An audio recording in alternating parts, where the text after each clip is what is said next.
ಆತ್ಮೀಯ ಸ್ಪರ್ಧಾರ್ಥಿ ಮಿತ್ರರೇ, welcome to Frontline IAS academy. ನಾನು ನಿಮ್ಮ ಗೋವಿಂದರಾಜು. ನಾನು ಕಳೆದ ತರಗತಿಯಲ್ಲಿ ಇಂಡಿಯನ್ ಕಾನ್ಸ್ಟಿಟ್ಯೂಷನ್, ಭಾರತ ಸಂವಿಧಾನದ 1909 ಭಾರತ ಸರ್ಕಾರ ಕಾಯ್ದೆಯನ್ನು ನೋಡಿದ್ದು. ಇಂದಿನ ತರಗತಿಯಲ್ಲಿ ನಾವು 1919 ಭಾರತ ಸರ್ಕಾರ ಕಾಯ್ದೆ ಏನಪ್ಪ ಉದ್ದೇಶ, ಈ ಕಾಯ್ದೆ ಬರುವ ಉದ್ದೇಶದ ಮೇಲೆ ಕ್ವಶನ್ ಕೇಳ್ತಾರೆ, ನೆನ್ಪಿಟ್ಕೊಳ್ರಿ. ಏನಪ್ಪ ಉದ್ದೇಶ ಅಂತಂದ್ರೆ 1914ರಿಂದ 1918 ನಡುವೆ ಏನಪ್ಪಾ ಅಂತಂದ್ರೆ ಮೊದಲ ಮಹಾಯುದ್ಧ ಈ ಮೊದಲ ಮಹಾಯುದ್ಧದಲ್ಲಿ ಭಾರತೀಯರು ಲಂಡನ್ನ ಪರವಾಗಿ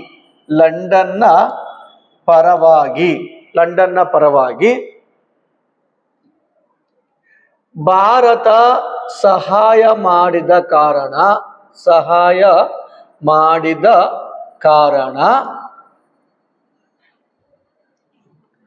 ಭಾರತದಲ್ಲಿ ಕಾಲಕ್ರಮೇಣ ಭಾರತದ ಸಂವಿಧಾನದ ರಚನೆಗೆ ಕುರಿತಂತೆ ಬಂದಂತಹ ಕಾಯ್ದೆನೆ 1919 ಭಾರತ ಸರ್ಕಾರ ಕಾಯ್ದೆ. 14ರಿಂದ 18 ನಡುವೆ ಮೊದಲ ಮಹಾಯುದ್ಧದಲ್ಲಿ ಭಾರತೀಯರು ಲಂಡನ್ನ ಪರವಾಗಿ ಸಹಾಯ ಮಾಡಿರ್ತಾರೆ. ಅದರ ಸವಿನೆನಪಿಗಾಗಿ ಭಾರತದಲ್ಲಿ ಕಾಲಕ್ರಮೇಣ ಭಾರತದ ಸಂವಿಧಾನದ ರಚನೆಗೆ ಕುರಿತಂತೆ ಈ ಕಾಯ್ದೆ ಬಂದಿರುತ್ತೆ. ಓಕೆನಾ? ಮತ್ತೆ ಏನಪ್ಪಾ ಅಂತಂದ್ರೆ 1909 ಕಾಯ್ದೆಯ ಅಂದ್ರೆ ಮಿಂಟೋ ಮಾರ್ಲೆ, ಕರೆಕ್ಟ್ ಅಲ್ವಾ? 1909 ಕಾಯ್ದೆಯ ಲೋಪದೋಷಗಳನ್ನು ಸರಿಪಡಿಸಲು ಬಂದಂತಹ ಕಾಯ್ದೆನೆ 1919 ಭಾರತ ಸರ್ಕಾರ ಕಾಯ್ದೆ. ಈ ಎರಡೂ ಉದ್ದೇಶಗಳ ಮೇಲೆ ತುಂಬಾ ಬಾರಿ ಕ್ವಶನ್ ಕೇಳೋರೆ KS ಅಲ್ಲಿ. ಒಂದು ಉದ್ದೇಶ ಏನಪ್ಪಾ ಅಂತಂದ್ರೆ ಮೊದಲ ಮಹಾಯುದ್ಧದಲ್ಲಿ ಭಾರತೀಯರ ಕೊಡುಗೆಯನ್ನು ಸ್ಮರಿಸಿ ಭಾರತದಲ್ಲಿ ಕಾಲಕ್ರಮೇಣ ಭಾರತ ಸಂವಿಧಾನದ ರಚನೆಗೆ ಕುರಿತಂತೆ ಈ ಕಾಯ್ದೆ ಬಂದಿರುತ್ತೆ. ಮತ್ತೆ 1909 ಮಿಂಟೋ ಮಾರ್ಲೆ ಸುಧಾರಣೆಯ ಲೋಪದೋಷಗಳನ್ನು ಸರಿಪಡಿಸಲು ಬಂದಂತಹ ಕಾಯ್ದೆನೆ 1919 ಭಾರತ ಸರ್ಕಾರ ಕಾಯ್ದೆ. ಈ ಕಾಯ್ದೆ ಬರುವಾಗ ಕಾರ್ಯದರ್ಶಿ ಯಾರಿರ್ತಾರೆ? ರಾಜ್ಯ ಕಾರ್ಯದರ್ಶಿ ಮಾಂಟೆಗೋ ಇರ್ತಾರೆ, ಲಾರ್ಡ್ ಮಾಂಟೆಗೋ ಇರ್ತಾರೆ. ವೈಸರಾಯ್ ಯಾರಿರ್ತಾರೆ? ವೈಸರಾಯ್ ಚಮ್ಸ್ಫರ್ಡ್ ಇರ್ತಾರೆ, ಚಮ್ಸ್ಫರ್ಡ್ ಇರ್ತಾರೆ. ಹಾಗಾಗಿ ಈ ಕಾಯ್ದೆಯನ್ನ ಮಾಂಟೆಗೋ ಚಮ್ಸ್ಫರ್ಡ್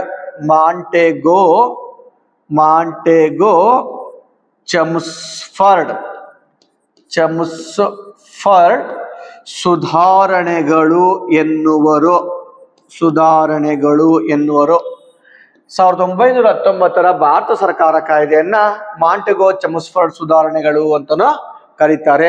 ಉದ್ದೇಶ ಗೊತ್ತಾಯ್ತು ನಮಗೆ. ಹಾಗಾದ್ರೆ ಈ ಕಾಯ್ದೆಯ ಲಕ್ಷಣಗಳು ಏನು? ಏನಪ್ಪ ಲಕ್ಷಣಗಳು ಅಂತಂದ್ರೆ ಇಲ್ಲಿ ಏನಪ್ಪಾ ಅಂತಂದ್ರೆ ಕೋಮು ಮತದಾರರ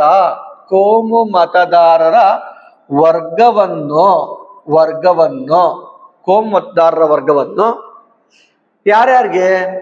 ಆಂಗ್ಲೋ ಇಂಡಿಯನ್ನರಿಗೆ,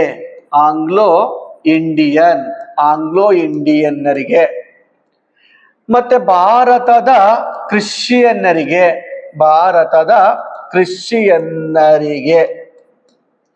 ಮತ್ತೆ ಸಿಖ್ಖರಿಗೆ, ಆಂಗ್ಲೋ ಇಂಡಿಯನ್ನರಿಗೆ, ಭಾರತದ ಕ್ರಿಶ್ಚಿಯನ್ನರಿಗೆ, ಸಿಖ್ಖನರಿಗೆ, ಮತ್ತೆ ಪಾರ್ಸಿಯನ್ನರಿಗೂ ಈ ಕೋಮು ಮತದಾರರ ವರ್ಗದ ಪ್ರಾಶಸ್ತ್ಯವನ್ನು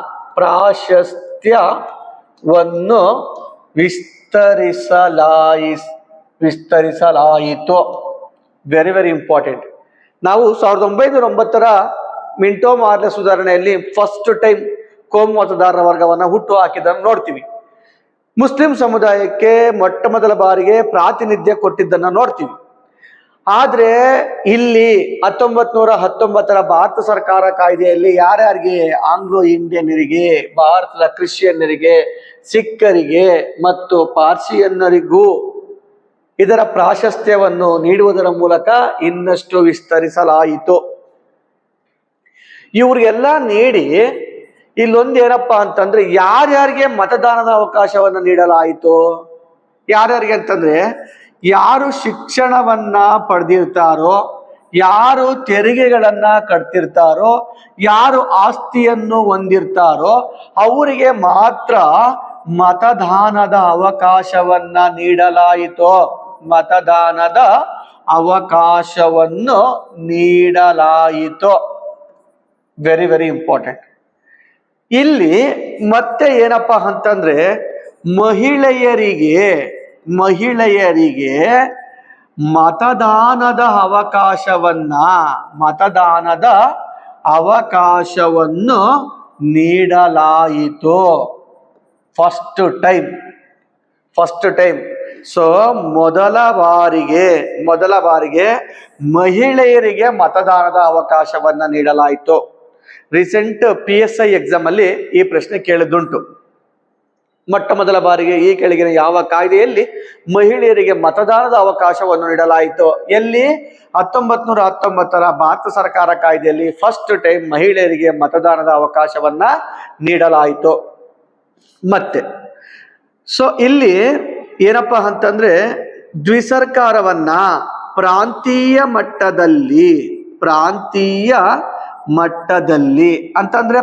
ಮಟ್ಟದಲ್ಲಿ ಅಂತಂದ್ರೆ ರಾಜ್ಯ ಮಟ್ಟದಲ್ಲಿ ದ್ವಿಸರ್ಕಾರದ ಸ್ಥಾಪನೆಯನ್ನು ಮಾಡಲಾಯಿತು. ಓಕೆ, ಇಲ್ಲಿ ಏನಾಯ್ತು? ಪ್ರಾಂತೀಯ ಮಟ್ಟದಲ್ಲಿ ಅಂದ್ರೆ ರಾಜ್ಯ ಮಟ್ಟದಲ್ಲಿ ದ್ವಿಸರ್ಕಾರವನ್ನು ಸ್ಥಾಪನೆ ಮಾಡಿ ಕೇಂದ್ರದಿಂದ ರಾಜ್ಯ ಬಜೆಟ್ ಅನ್ನು ಪ್ರತ್ಯೇಕಿಸಲಾಯಿತು.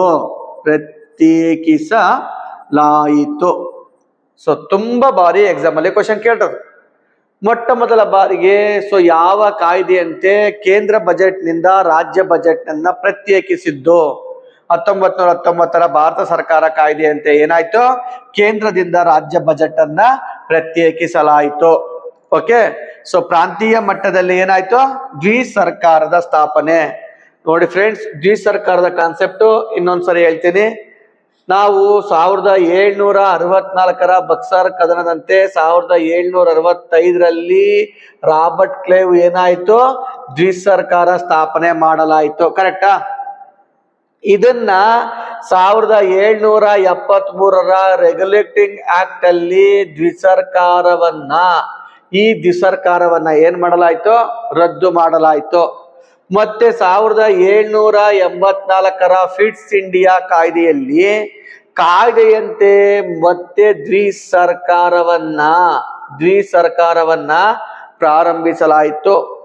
ಮತ್ತೆ 1858 ಈ ದ್ವಿಸರ್ಕಾರವನ್ನ ರದ್ದು ಮಾಡಲಾಯಿತು.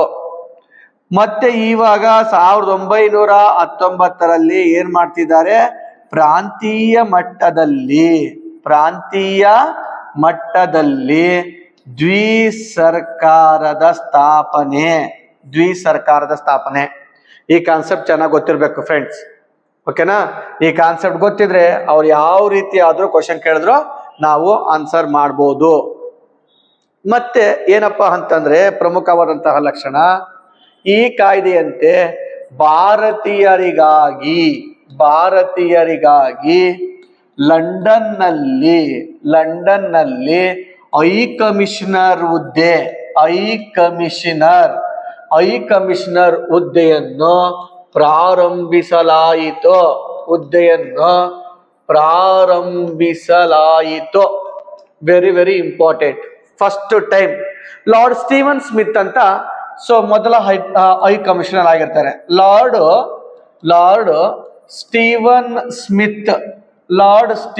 ಸ್ಮಿತ್ ಅನ್ನೋರು ಮೊಟ್ಟ ಮೊದಲ ಹೈ ಕಮಿಷನರ್ ಆಗಿರ್ತಾರೆ. ಮತ್ತೆ ಏನಪ್ಪಾ ಅಂತಂದ್ರೆ ಇನ್ನು ಪ್ರಮುಖ ಲಕ್ಷಣ ಅಂತ ಕೇಳಿದ್ರೆ 1924ರಲ್ಲಿ ಒಂದು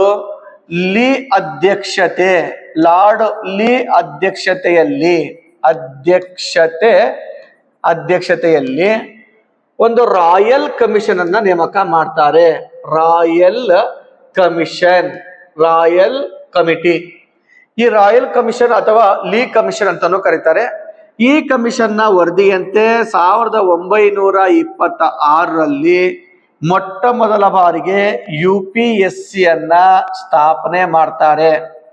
ಫಸ್ಟ್ ಟೈಮ್ ಕೇಂದ್ರ ಲೋಕ ಸೇವಾ ಆಯೋಗವನ್ನ ಸ್ಥಾಪನೆ ಮಾಡ್ತಾರೆ. ತುಂಬಾ ಬಾರಿ ಕ್ವಶನ್ ಕೇಳಿರೋದು. ಫಸ್ಟ್ ಟೈಮ್ UPSCಯನ್ನ ಪ್ರಾರಂಭಿಸಿದ್ದು ಯಾವಾಗ? ಫಸ್ಟ್ ಟೈಮ್ ಏನಪ್ಪಾ ಅಂತಂದ್ರೆ UPSCಯನ್ನ ಪ್ರಾರಂಭಿಸಿದ್ದು 1919ರ ಭಾರತ ಸರ್ಕಾರ ಕಾಯ್ದೆಯಂತೆ. 1924ರ ಲೀ ಕಮಿಷನ್ ಅಧ್ಯಕ್ಷತೆ ರಾಯಲ್ ಕಮಿಷನ್ ಅಂತ ಕರಿತೀವಿ. ಇದು ಈ ಕಮಿಷನ್ ವರದಿಯಂತೆ 1926ರಲ್ಲಿ UPSCಯನ್ನ ಸ್ಥಾಪನೆ ಮಾಡ್ತಾರೆ. ಮೊದಲ ಅಧ್ಯಕ್ಷರು UPSCನ ಮೊದಲ ಅಧ್ಯಕ್ಷರು ಯಾರಾಗಿದ್ರು? ಸರ್ ಬರ್ಕೂರ್ ಅನ್ನೋರು ಆಗಿರ್ತಾರೆ. ಸರ್ ಬರ್ಕೂರ್ ಅನ್ನೋರು ಆಗಿರ್ತಾರೆ. ಪ್ರೆಸೆಂಟ್ ಆಗಿದ್ದಾರೆ. ಈಗಿನ ಅಧ್ಯಕ್ಷ ಯಾರಾಗಿದ್ದಾರೆ? ಮನೋಜ್ ಸೋನಿ ಆಗಿದ್ದಾರೆ. ಮನೋಜ್ ಸೋನಿ ಅನ್ನೋರು ಸೊ ಪ್ರೆಸೆಂಟ್ UPSC ಅಧ್ಯಕ್ಷ ಚೇರ್ಮನ್ ಆಗಿದ್ದಾರೆ. ಮತ್ತೆ ಪ್ರಮುಖವಾದಂತಹ ಲಕ್ಷಣ ಏನಪ್ಪಾ ಅಂತಂದ್ರೆ ಈ ಕಾಯ್ದೆಯಂತೆ 1921ರಲ್ಲಿ ಸಾರ್ವಜನಿಕ ಲೆಕ್ಕಪತ್ರ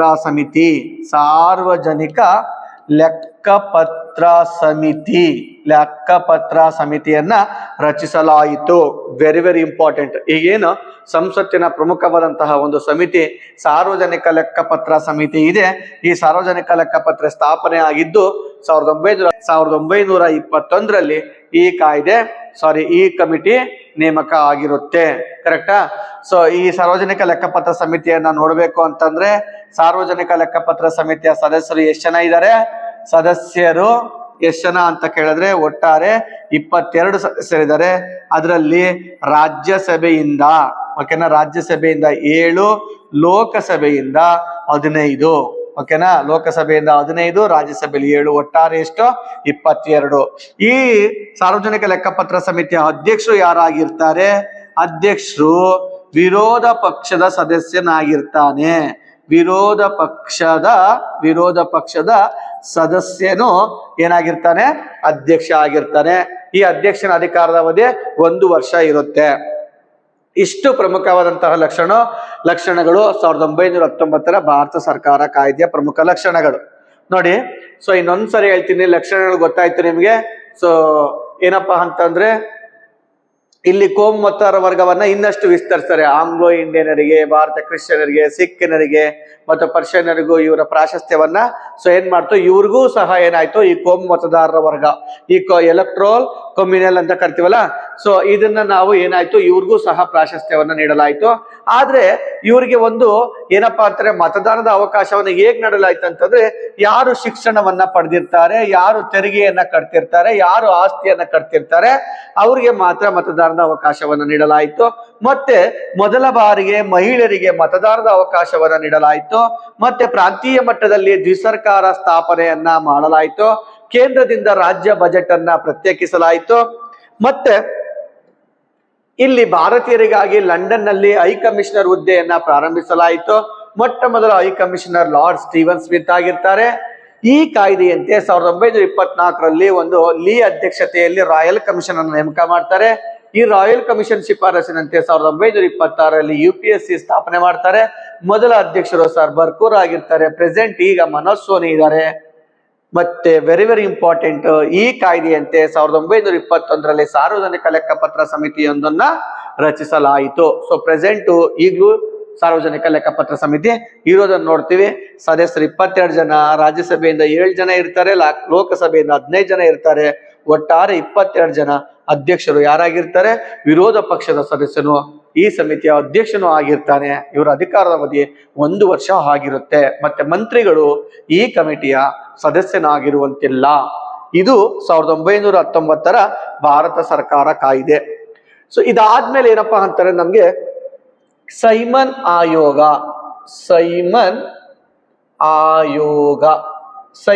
ಆಯೋಗ 1927ರಲ್ಲಿ ಲಂಡನ್ ನಲ್ಲಿ ರಚನೆಯಾಗಿರುತ್ತೆ. ಲಂಡನ್ ನಲ್ಲಿ ರಚನೆ ಆಗುತ್ತೆ.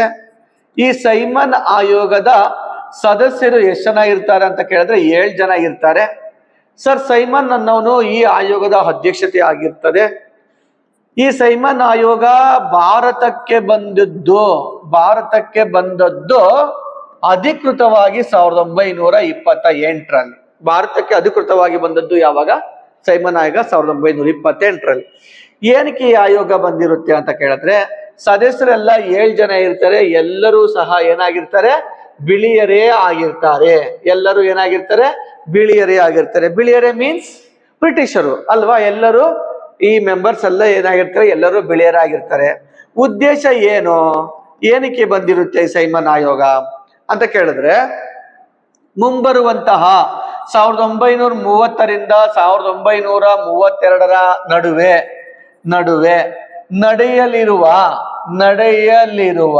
ನಡೆಯಲಿರುವ ದುಂಡು ಮೇಜಿನ ಸಮ್ಮೇಳನಗಳು, ರೌಂಡ್ ಟೇಬಲ್ ಕಾನ್ಫರೆನ್ಸ್, ದುಂಡು ಮೇಜಿನ ಸಮ್ಮೇಳನಗಳಲ್ಲಿ ಭಾರತದ ಸಂವಿಧಾನದ ರಚನೆ ಹಾಗೂ ಡೊಮಿನಿಯನ್ ಮಾದರಿಯ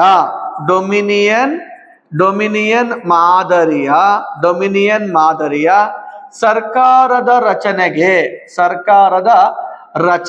ಕುರಿತಂತೆ ಚರ್ಚಿಸಲು ಈ ಕಾಯ್ದೆ ಬಂದಿರುತ್ತೆ. ಸೈಮನ್ ಆಯೋಗ ಬಂದಿರುತ್ತೆ. ಏನಪ್ಪಾ ಅಂತಂದ್ರೆ 1930ರಿಂದ 32 ನಡುವೆ ಮುಂದೆ ಇಲ್ಲಿ ನೀವು ಭಾಗವಹಿಸಿ. 3 ದುಂಡು ಮೇಜಿನ ಸಮ್ಮೇಳನಗಳಲ್ಲಿ 3 ದುಂಡು ಮೇಜಿನ ಸಮ್ಮೇಳನಗಳು ನಡೀತವಲ್ಲ, 3 ದುಂಡು ಮೇಜಿನ ಸಮ್ಮೇಳನಗಳಲ್ಲಿ ಭಾಗವಹಿಸ್ಬಿಟ್ಟು ನಿಮ್ಮ ಸಂವಿಧಾನದ ರಚನೆ ಮತ್ತು ನಿಮ್ಮ ಸಂವಿಧಾನದ ಡೊಮಿನಿಯನ್ ಮಾದರಿಯ ಸರ್ಕಾರದ ರಚನೆಗೆ ಕುರಿತಂತೆ ಚರ್ಚಿಸಲು ಭಾರತಕ್ಕೆ ಬನ್ನಿ ಅಂತ ಹೇಳಕ್ಕೆ ಬಂದಿರುತ್ತೆ. ಆದ್ರೆ ಈ ಆಯೋಗದಲ್ಲಿ ಎಲ್ಲರೂ ಬಿಳಿಯರೇ ಆಗಿರುವುದರಿಂದ ಈ ಆಯೋಗವನ್ನ ಏನಂತ ಕರೀತಾರೆ? ಬಿಳಿಯರ ಆಯೋಗ ಅಂತ ಕರೀತಾರೆ. ಈ ಸಂದರ್ಭದಲ್ಲಿ ವೈಸರಾಯ್ ಯಾರಾಗಿರ್ತಾರೆ? ಈ ಸಂದರ್ಭದ ವೈಸರಾಯ್ ಲಾರ್ಡ್ ಇರ್ವಿನ್ ಇರ್ತಾರೆ. ಲಾರ್ಡ್ ಇರ್ವಿನ್ ಅನ್ನೋನು ಇರ್ತಾನೆ. ಓಕೆನಾ? ಲಾರ್ಡ್ ಇರ್ವಿನ್ ಇರ್ತಾರೆ. ಈ ಸಂದರ್ಭದ ವೈಸರಾಯ್ ಯಾರಿರ್ತಾರೆ? ಲಾರ್ಡ್ ಇರ್ವಿನ್ ಇರ್ತಾರೆ. ಎಲ್ಲರೂ ಬಿಳಿಯರೇ ಆಗಿರುವುದರಿಂದ ಬಿಳಿಯರ ಆಯೋಗ ಎಂದು ಕರೆಯುತ್ತಾರೆ. ನೋಡಿ, ಕ್ವಶನ್ ಕೇಳದೆ ನಿಮ್ಗೆ ಇದು ಎಕ್ಸಾಮ್ ಅಲ್ಲಿ. ಯಾವ ಆಯೋಗವನ್ನ ಬಿಳಿಯರ ಆಯೋಗ ಎಂದು ಕರೆಯುತ್ತಾರೆ? ಯಾವ ಆಯೋಗವನ್ನ? ಸೈಮನ್ ಆಯೋಗವನ್ನ ಬಿಳಿಯರ ಆಯೋಗ ಎಂದು ಕರೆಯುತ್ತಾರೆ. ಭಾರತಕ್ಕೆ ಬಂದದ್ದು ಯಾವಾಗ ಅಧಿಕೃತವಾಗಿ? 1928ರಲ್ಲಿ. ಒಟ್ಟು ಎಷ್ಟು ಜನ ಮೆಂಬರು? 7 ಜನ. ಅಧ್ಯಕ್ಷರು ಯಾರು? ಸರ್ ಸೈಮನ್ ಅನ್ನೋರು. ಎಲ್ಲರೂ ಬಿಳಿಯರೇ ಆದ ಕಾರಣ ಏನಾಗುತ್ತೆ ಅಂತಂದ್ರೆ, ಗೋ ಬ್ಯಾಕ್ ಸೈಮನ್ ಚಳವಳಿ ಪ್ರಾರಂಭ ಆಗುತ್ತೆ. ಈ ಗೋ ಬ್ಯಾಕ್ ಸೈಮನ್ ಚಳವಳಿ ಲಾಹೋರ್ನ ಒಂದು ಭಾಗದಲ್ಲಿ ಲಾಲಾ ಲಜಪತ್ ರಾಯ್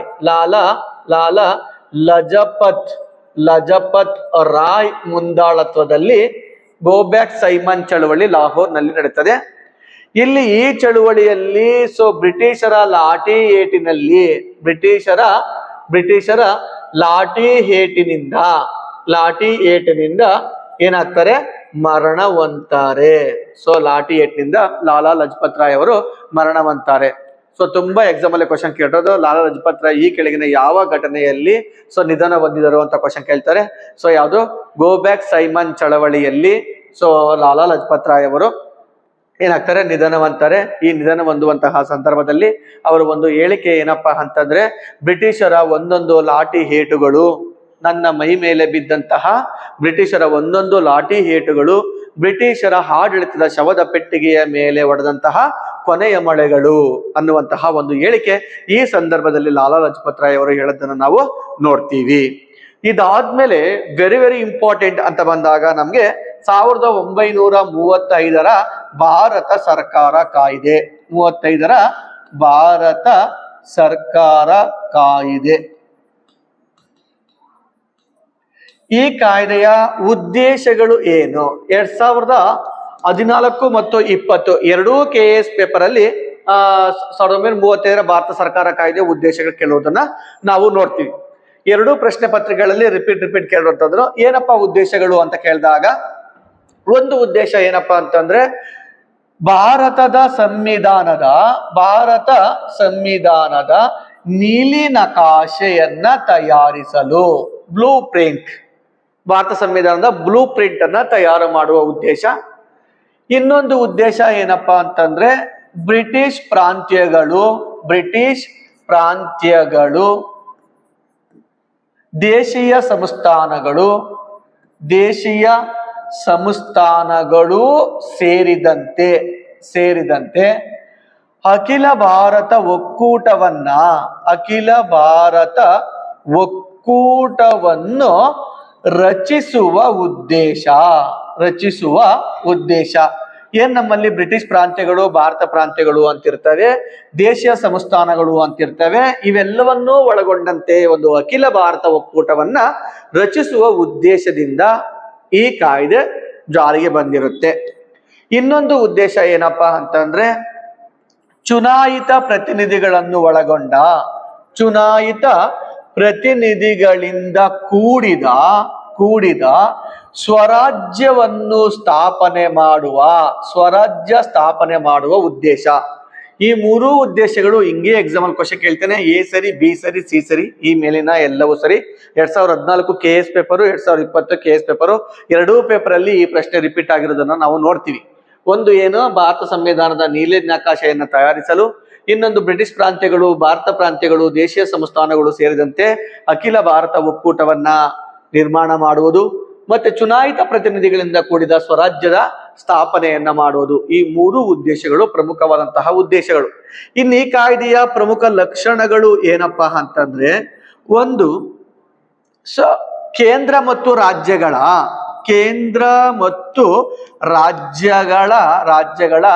ನಡುವಿನ ಅಧಿಕಾರದ ಹಂಚಿಕೆಯನ್ನ ಕೊಟ್ಟದ್ದು. ಅಂತಂದ್ರೆ ನಾವು ಇವತ್ತು ಅನುಸೂಚಿ 7ರಲ್ಲಿ ನಾವು ಪಟ್ಟಿಗಳನ್ನ ನೋಡ್ತೀವಿ. ಸೊ ಏನಪ್ಪಾ ಅಂತಂದ್ರೆ, ಕೇಂದ್ರ ಪಟ್ಟಿ, ರಾಜ್ಯ ಪಟ್ಟಿ, ಸಮವರ್ತಿ ಪಟ್ಟಿ. ಈ ಪಟ್ಟಿಗಳಲ್ಲಿ ನಾವು ಏನ್ ವಿಷಯಗಳನ್ನ ನೋಡ್ತೀವಿ? ಕೇಂದ್ರ ಪಟ್ಟಿಯಲ್ಲಿ 100 ವಿಷಯ, ರಾಜ್ಯ ಪಟ್ಟಿಯಲ್ಲಿ 61 ವಿಷಯ, ಸಮವರ್ತಿ ಪಟ್ಟಿಯಲ್ಲಿ 52 ವಿಷಯ. ಈಗ ಪ್ರಸ್ತುತ ನೋಡ್ತಾ ಇದ್ದೀವಿ, ಈ ಕೇಂದ್ರ ಪಟ್ಟಿಯಲ್ಲಿರುವಂತಹ 100 ವಿಷಯಗಳ ಮೇಲೆ ಕೇಂದ್ರ ಸರ್ಕಾರ ಕಾನೂನುಗಳನ್ನ ಜಾರಿಗೆ ತರೋದು, ರಾಜ್ಯ ಸರ್ಕಾರದ 61 ವಿಷಯಗಳ ಮೇಲೆ ರಾಜ್ಯ ಸರ್ಕಾರ ಕಾನೂನುಗಳನ್ನ ಮಾಡೋದು, ಸಮವರ್ತಿ ಪಟ್ಟಿಯಲ್ಲಿರುವಂತಹ 52 ವಿಷಯಗಳ ಮೇಲೆ ಕೇಂದ್ರ ಮತ್ತು ರಾಜ್ಯ ಎರಡೂ ಸಹ ಕಾನೂನುಗಳನ್ನ ಮಾಡುವಂತದ್ದನ್ನ, ಈ ರೀತಿಯ ಒಂದಂತಹ ಅಧಿಕಾರಗಳನ್ನ ಹಂಚಿಕೆ ಮಾಡುವಂತಹ ಒಂದು ವಿಷಯವನ್ನ ನೀಡಿದಂತಹ ಕಾಯ್ದೆ ಯಾವುದು ಅಂತ ಕೇಳಿದ್ರೆ, ನಮ್ಮ 1935 ಭಾರತ ಸರ್ಕಾರ ಕಾಯ್ದೆ. ನೆಕ್ಸ್ಟ್ ಇನ್ನೊಂದು ಲಕ್ಷಣ ಏನಪ್ಪಾ ಅಂತಂದ್ರೆ, ಯಾರು ನಮ್ಮ ಭಾರತದ ವೈಸರಾಯ್ಗೆ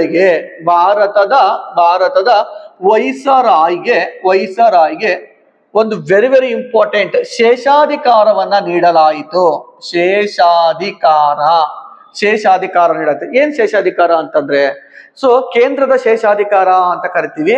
ಕೇಂದ್ರ ಶೇಷಾಧಿಕಾರ ಆರ್ಟಿಕಲ್ 246ರಲ್ಲಿ ನಾವು ಕೇಂದ್ರದ ಶೇಷಾಧಿಕಾರ ಅದನ್ನು ನೋಡ್ತೀವಿ. ಅಂತಂದ್ರೆ ರಾಜ್ಯ ಪಟ್ಟಿ ಮತ್ತು ಸಮವರ್ತಿ ಪಟ್ಟಿಯಲ್ಲಿರುವಂತಹ ವಿಷಯಗಳ ಮೇಲೆ ಕೇಂದ್ರ ಸರ್ಕಾರ ಕೆಲವೊಮ್ಮೆ ಕಾನೂನುಗಳನ್ನ ಮಾಡುವಂತಹ ಅಧಿಕಾರಕ್ಕೆ ನಾವೇಂತ ಕರಿತೀವಿ? ಕೇಂದ್ರದ ಶೇಷಾಧಿಕಾರ ಅಂತ ಕರಿತೀವಿ. ಇಂತಹ ಶೇಷಾಧಿಕಾರವನ್ನ ಭಾರತದ ವೈಸರಾಯ್ಗೆ ನೀಡಲಾಗಿರುತ್ತೆ. ಯಾವಾಗ ಅಂತ ಕೇಳಿದ್ರೆ ಕೇಂದ್ರ ಸರ್ಕಾರ ಯಾವಾಗ ಮಾಡುತ್ತೆ? ತುರ್ತು ಪರಿಸ್ಥಿತಿಯ ಸಂದರ್ಭಗಳಲ್ಲಿ ರಾಜ್ಯ ಪಟ್ಟಿ ಸಮವರ್ತಿ ಪಟ್ಟಿ ಇರುವಂತಹ ವಿಷಯಗಳ ಮೇಲೆ ಕೇಂದ್ರ ಸರ್ಕಾರ ಏನ್ ಮಾಡುತ್ತೆ? ಕಾನೂನುಗಳನ್ನ ಜಾರಿಗೆ ತರುತ್ತೆ. ಇಂತಹ ಅಧಿಕಾರ 6 ತಿಂಗಳ ತನಕ ಇರುತ್ತೆ. ಇನ್ನಿತರ ಸಂದರ್ಭಗಳಲ್ಲಿ ರಾಜ್ಯ ಪಟ್ಟಿ ವಿಷಯಗಳ ಮೇಲೆ ಕಾನೂನುಗಳನ್ನು ಮಾಡುವಂತಹ ಅಧಿಕಾರ ಕೇಂದ್ರ ಸರ್ಕಾರಕ್ಕಿದೆ. ಆವಾಗ ಕೇಂದ್ರ ಸರ್ಕಾರ ಆ ಮಾಡಿದಂತಹ ಕಾನೂನುಗಳ ಒಂದು ಅಧಿಕಾರದ ಅವಧಿ 1 ವರ್ಷ ತನಕ ಇರುತ್ತೆ. ಇದನ್ನ ಈ ರೀತಿಯ ಒಂದು ನಾವು ಶೇಷಾಧಿಕಾರವನ್ನ ನಾವು ನೋಡ್ತೀವಿ ಅಲ್ವಾ? ನಾವು ಈ ಶೇಷಾಧಿಕಾರವನ್ನ ನಾವು ಕೇಂದ್ರ ಸರ್ಕಾರ ಮತ್ತೆ ತುರ್ತು ಪರಿಸ್ಥಿತಿಗಳ ಪಾಠ ಬಂದಾಗ ನಾನು ನಿಮ್ಗೆ ಡೀಟೇಲ್ಸ್ ಆಗಿ ಹೇಳ್ತೀನಿ. ಮತ್ತೆ ಇನ್ನೊಂದು ಲಕ್ಷಣ ಏನಪ್ಪಾ ಅಂತಂದ್ರೆ ರಾಜ್ಯ ಲೋಕ ಸೇವಾ ಆಯೋಗ. ರಾಜ್ಯ ಲೋಕ ಸೇವಾ ಆಯೋಗದ ಸ್ಥಾಪನೆ ಮಾಡಿದ್ದು. ಮತ್ತೆ ಜಂಟಿ ರಾಜ್ಯ ಲೋಕ ಸೇವಾ ಆಯೋಗ. ಜಂಟಿ ರಾಜ್ಯ ಲೋಕ ಸೇವಾ ಆಯೋಗವನ್ನ ರಚನೆ ಮಾಡಿದ್ದು. ಮತ್ತೆ ಫೆಡರಲ್ ಕೋರ್ಟ್, ಫೆಡರಲ್ ಕೋರ್ಟ್ ಅನ್ನ ಸ್ಥಾಪನೆ ಮಾಡಿದ್ದು. ಮತ್ತೆ ಭಾರತದಿಂದ ಮಾಯನ್ಮಾರ್ ಈ ಆಗಿನ ಬರ್ಮಾ, ಮಾಯನ್ಮಾರ್ ಅನ್ನು ವಿಭಜನೆ ಮಾಡಿದ್ದು. ಮತ್ತೆ ವೆರಿ ಇಂಪಾರ್ಟೆಂಟ್ ಏನಪ್ಪಾ ಅಂತಂದ್ರೆ ರಾಜ್ಯ ಲೋಕ ಸೇವಾ ಆಯೋಗ, ಜಂಟಿ ರಾಜ್ಯ ಲೋಕ ಸೇವಾ ಆಯೋಗ, ಫೆಡರಲ್ ಕೋರ್ಟ್ ಸ್ಥಾಪನೆ, ಭಾರತದಿಂದ ಮಾಯನ್ಮಾರ್ ಅನ್ನ ವಿಭಜನೆ ಮಾಡಿದ್ದು. ಇಲ್ಲಿ ಏನ್ ಮಾಡ್ತಾರೆ ಅಂತ ಕೇಳಿದ್ರೆ ಪ್ರಾಂತೀಯ ಮಟ್ಟದಲ್ಲಿ ದ್ವಿಸರ್ಕಾರವನ್ನ ರದ್ದು ಮಾಡಿ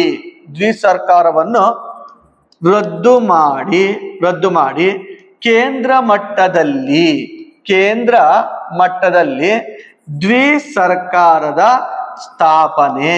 ದ್ವಿಸರ್ಕಾರದ ಸ್ಥಾಪನೆಯನ್ನ ಮಾಡ್ತಾರೆ. ಪ್ರಾಂತೀಯ ಮಟ್ಟದಲ್ಲಿ ದ್ವಿಸರ್ಕಾರವನ್ನು ರದ್ದು ಮಾಡಿ ಕೇಂದ್ರ ಮಟ್ಟದಲ್ಲಿ ದ್ವಿಸರ್ಕಾರವನ್ನ ಸ್ಥಾಪನೆ ಮಾಡೋದನ್ನ ನೋಡ್ತೀವಿ. ಮತ್ತೆ ಇನ್ನೊಂದ್ಸರಿ ಹೇಳ್ತೀನಿ ನೋಡ್ರಿ, ಮತ್ತೆ ದ್ವಿಸರ್ಕಾರ ಕಾನ್ಸೆಪ್ಟ್ ಅನ್ನ ನಾವು 1765ರಲ್ಲಿ ದ್ವಿಸರ್ಕಾರ ಏನಾಯ್ತು? ಸ್ಥಾಪನೆ ಆಯ್ತು. 1773ರಲ್ಲಿ ದ್ವಿಸರ್ಕಾರ ಏನಾಯ್ತು? ರದ್ದಾಯ್ತು. 1784ರಲ್ಲಿ ಕಾಯ್ದೆಯ ಮೂಲಕ ಮತ್ತೆ ದ್ವಿಸರ್ಕಾರ ಏನಾಯ್ತು? ಸ್ಥಾಪನೆ ಆಯ್ತು. 1858ರಲ್ಲಿ ಮತ್ತೆ ಏನಾಯ್ತು? ದ್ವಿಸರ್ಕಾರ ರದ್ದಾಯ್ತು. 1919ರ ಭಾರತ ಸರ್ಕಾರ ಕಾಯ್ದೆಯಲ್ಲಿ ಪ್ರಾಂತೀಯ ಮಟ್ಟದಲ್ಲಿ ದ್ವಿಸರ್ಕಾರ ಏನಾಯ್ತು? ಸ್ಥಾಪನೆ ಆಯ್ತು. ಈಗ 1935ರಲ್ಲಿ ಕೇಂದ್ರ ಮಟ್ಟದಲ್ಲಿ ದ್ವಿಸರ್ಕಾರ ಸ್ಥಾಪನೆ ಆಯ್ತು. ಪ್ರಾಂತೀಯ ಮಟ್ಟದಲ್ಲಿ ಸ್ಟಾಪ್ ಮಾಡಿ ಕೇಂದ್ರ ಮಟ್ಟದಲ್ಲಿ ದ್ವಿಸರ್ಕಾರವನ್ನ ಸ್ಥಾಪನೆ ಮಾಡ್ತಿರ್ತಾರೆ. ಎಲ್ಲಾ ವಿಡಿಯೋಗಳನ್ನ ಯಾರು ನೋಡ್ತಿರ್ತಾರೆ ಅವ್ರಿಗೆ 100% ಇದೊಂದು ಈ ರೀತಿಯ ಒಂದು ಪ್ರಶ್ನೆಯನ್ನ 100% ಚೆನ್ನಾಗಿ ಅರ್ಥ ಆಗಿರುತ್ತೆ. ಮತ್ತೆ ಈ ಕಾಯ್ದೆಯ ಇನ್ನೊಂದು ಪ್ರಮುಖ ಲಕ್ಷಣ ಏನಪ್ಪಾ ಅಂತಂದ್ರೆ 1935ರಲ್ಲಿ ಏಪ್ರಿಲ್ 1ನೇ ತಾರೀಕು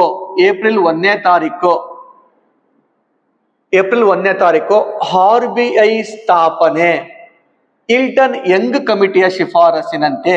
ಇಲ್ಟನ್ ಯಂಗ್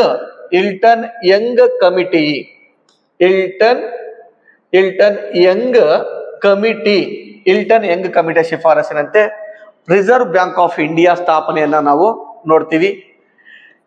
ಈ ರಿಸರ್ವ್ ಬ್ಯಾಂಕ್ 1949 ಜನವರಿ 1ನೇ ತಾರೀಕು ರಾಷ್ಟ್ರೀಕರಣ ಆಗಿದ್ದನ್ನ ನಾವು ನೋಡ್ತೀವಿ.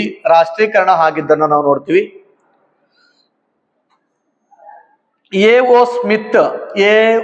ಸ್ಮಿತ್ ಅನ್ನೋರು ಮೊದಲ RBI ಗವರ್ನರ್ ಆಗಿ ನೋಡ್ತೀವಿ. ಪ್ರೆಸೆಂಟ್ ಅಂತ ಬಂದಾಗ ನಾವು ಶಕ್ತಿಕಾಂತ್ ದಾಸ್ ಅನ್ನ ನೋಡ್ತೀವಿ. ತುಂಬಾ ಬಾರಿ ಕ್ವಶನ್ ಕೇಳಿರೋದು RBI ಸ್ಥಾಪನೆ ಈ ಕೆಳಗಿನ ಯಾವ ಕಾಯ್ದೆಯಂತೆ RBI ಬ್ಯಾಂಕ್ ಸ್ಥಾಪನೆ ಆಯಿತು? ಯಾವ ಕಾಯ್ದೆಯಂತೆ? 1935 ಭಾರತ ಸರ್ಕಾರ ಕಾಯ್ದೆಯಂತೆ RBI ಸ್ಥಾಪನೆ ಆಯಿತು. Very very important. ಮೊನ್ನೆ ಪೊಲೀಸ್ ಎಕ್ಸಾಮ್ ಅಲ್ಲಿ ರಾಷ್ಟ್ರೀಕರಣ ಆಗಿದ್ದು ಯಾವಾಗ ಅಂತ ಕೇಳ್ದ, 1949 ಜನವರಿ 1. ಈ ಡೇಟ್ ಕೇಳ್ದ ಎಕ್ಸಾಮ್ ಅಲ್ಲಿ. ಮತ್ತೆ ನಾವು 1909 ಕಾಯ್ದೆಯಲ್ಲಿ ನೋಡ್ದು ಏನಪ್ಪಾ ಅಂತಂದ್ರೆ ಕೋಮು ಮತದಾರರ ವರ್ಗ ನೋಡ್ದು. ಕೋಮು ಮತದಾರರ ವರ್ಗ. ಈ ಕೋಮು ಮತದಾರರ ವರ್ಗದ ಪ್ರಾಶಸ್ತ್ಯವನ್ನ ಇಲ್ಲಿ ಏನ್ ಮಾಡ್ತಾರೆ, ಪರಿಶಿಷ್ಟ ಜಾತಿಯವರಿಗೂ ಕಾರ್ಮಿಕರಿಗೂ ಮತ್ತು ಮಹಿಳೆಯರಿಗೂ ಏನಾಗುತ್ತೆ, ವಿಸ್ತರಿಸಲಾಯಿತು. ಮಹಿಳೆಯರಿಗೂ ಏನಾಯ್ತು, ವಿಸ್ತರಿಸಲಾಯಿತು. ಸೊ ಕೋಮು ಮತದಾರರ ವರ್ಗ. ನಾನು ನಿಮ್ಗೆ ಕೋಮು ಮತದಾರರ ವರ್ಗ ಬಗ್ಗೆ ಹೇಳಿದ್ದೆ, ಕರೆಕ್ಟಾ? 1909 ಕೌನ್ಸಿಲ್ ಕಾಯ್ದೆಯಲ್ಲಿ ಕೋಮು ಮತದಾರರ ವರ್ಗವನ್ನ ಮುಸ್ಲಿಂ ಸಮುದಾಯಕ್ಕೆ ಫಸ್ಟ್ ಟೈಮ್ ನೀಡುವುದರ ಮೂಲಕ ಇಂಪ್ಲಿಮೆಂಟ್ ಮಾಡಲಾಯಿತು. 1919 ಯಾರ್ಯಾರಿಗೆ? ಆಂಗ್ಲೋ ಇಂಡಿಯನ್ಗೆ, ಭಾರತದ ಕ್ರಿಶ್ಚಿಯನ್ನರಿಗೆ, ಯುರೋಪಿಯನ್ನರಿಗೆ, ಸಿಖ್ಖರಿಗೆ. ಆಂಗ್ಲೋ ಇಂಡಿಯನ್, ಭಾರತ ಕ್ರಿಶ್ಚಿಯನ್, ಯುರೋಪಿಯನ್ ಮತ್ತೆ ಸಿಖ್ಖರಿಗೂ ಏನಾಯ್ತು, ವಿಸ್ತರಿಸಲಾಯಿತು. 1935 ಇನ್ಯಾರು ವಿಸ್ತರಿಸ್ತಾರೆ? ಮಹಿಳೆಯರಿಗೆ ಮತ್ತೆ ಕಾರ್ಮಿಕರಿಗೆ ಮತ್ತೆ ಪರಿಶಿಷ್ಟ ಜಾತಿಯವರಿಗೂ ಏನಾಯ್ತು, ವಿಸ್ತರಿಸಿದ್ದು. 100%. ಇದು ನಮ್ಗೆ ಹೊಂದಿಸಿ ಬರೀರಿ ಅಂತ ಕೇಳ್ತೇನೆ KS ಎಕ್ಸಾಮ್ ಅಲ್ಲಿ. ಯಾವ್ಯಾವ ಕಾಯ್ದೆಯಲ್ಲಿ ಯಾರ್ಯಾರಿಗೆ ಕೋಮು ಮತದಾರರ ವರ್ಗವನ್ನ ಪ್ರಾಶಸ್ತ್ಯವನ್ನು ನೀಡಿದ್ದು ಇದನ್ನ ನಾವು ತಾಳೆ ಹಾಕಿ ಬರೀರಿ ಅಂತ ಕೇಳ್ತೇನೆ KS ಎಕ್ಸಾಮ್ ಅಲ್ಲಿ. 1909 ಯಾವ ಸಮುದಾಯಕ್ಕೆ? ಮುಸ್ಲಿಂ ಸಮುದಾಯಕ್ಕೆ. 1919 ಆಂಗ್ಲೋ ಇಂಡಿಯನ್ಗೆ, ಭಾರತ ಕ್ರಿಶ್ಚಿಯನ್ನರಿಗೆ, ಯುರೋಪಿಯನ್ನರಿಗೆ, ಸಿಖ್ಖರಿಗೆ. 1935 ಮಹಿಳೆಯರಿಗೆ, ಕಾರ್ಮಿಕರಿಗೆ, ಪರಿಶಿಷ್ಟ ಜಾತಿಯರಿಗೆ. ಇದನ್ನ ನಾವು ಈ ರೀತಿ ಕಲಿತಾಗ ಕಾಯ್ದೆಗಳನ್ನ ಈಸಿಯಾಗಿ ನಾವು ಕಲಿತೀವಿ. ಪ್ರಮುಖವಾದಂತಹ ಪ್ರಶ್ನೆಗಳನ್ನು ಸಹ ನಾವೇನ್ ಮಾಡ್ತೀವಿ, ಮನದಲ್ಲಿ ಇಟ್ಕೊಂತೀವಿ. ಓಕೆ ಫ್ರೆಂಡ್ಸ್, 1935 ಭಾರತ ಸರ್ಕಾರ ಕಾಯ್ದೆ ಅರ್ಥ ಆಯ್ತು ಅಂತ ಭಾವಿಸ್ತಾ ಇಂದಿನ ತರಗತಿಯನ್ನ ನಾನು ಮುಕ್ತಾಯಗೊಳಿಸಿ ಮುಂದಿನ ಕಾಯ್ದೆಗಳನ್ನ ಮುಂದಿನ ತರಗತಿಯಲ್ಲಿ ಕಂಟಿನ್ಯೂ ಮಾಡ್ತೀನಿ ಫ್ರೆಂಡ್ಸ್. Thank you.